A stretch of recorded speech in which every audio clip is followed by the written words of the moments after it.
ஜீவநீரோடை ஊழியங்கள் வழங்கும் இதயத்திற்கு இன்று ஒரு சிந்தனை.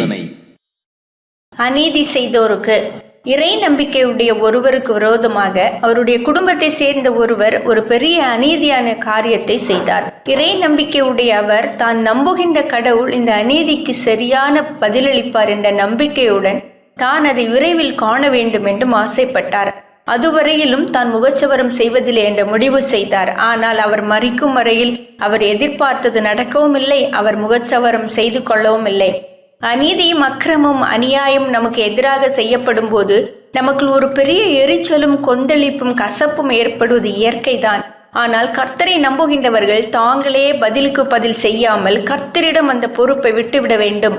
அதே வேளையில் பிறர் செய்த அநீதியை அக்கிரமத்தை குறித்து தேவ சமூகத்தில் முறையிடும் நாம் கர்த்தர் எவ்விதம் தீது செய்தவர்களுக்கு பதிலளித்து தங்களுக்கு நீதி வழங்குகிறார் என்று பார்த்து கொண்டிருக்க கூடாது.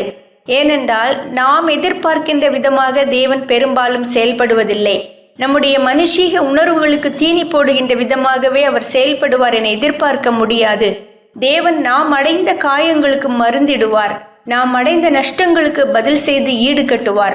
நாம் அடைந்த வெட்கங்களுக்கு பதிலாக பலர் முன்னிலையில் நம்மை கனப்படுத்துவார். ஆனால் நம்மிடத்தில் மன்னிக்கும் உணர்வும் அநீதிகளை சகிக்கும் தன்மையும் தீது செய்தோருக்கும் நன்மையையே தேடும் உயர் பண்பும் இருக்க வேண்டும் என்றும் அவர் எதிர்பார்க்கின்றார். பல்லுக்கு பல் கண்ணுக்கு கண் என்ற ரீதியாக தேவன் அநீதியாளர்களாகிய யோசேப்பின் சகோதரர்களை தண்டித்து யோசேப்பை தேவன் குஷிப்படுத்தவில்லை.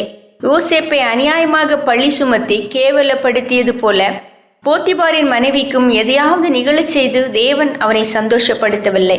ஆனால் யோசேப்பை தேவன் எல்லார் முன்னிலையிலும் உயர்த்தி கனப்படுத்தி அதுவே அநீதி செய்தவர்களுக்கான ஒரு மறைமுக தண்டனை போல தேவன் கிரியை செய்தார்.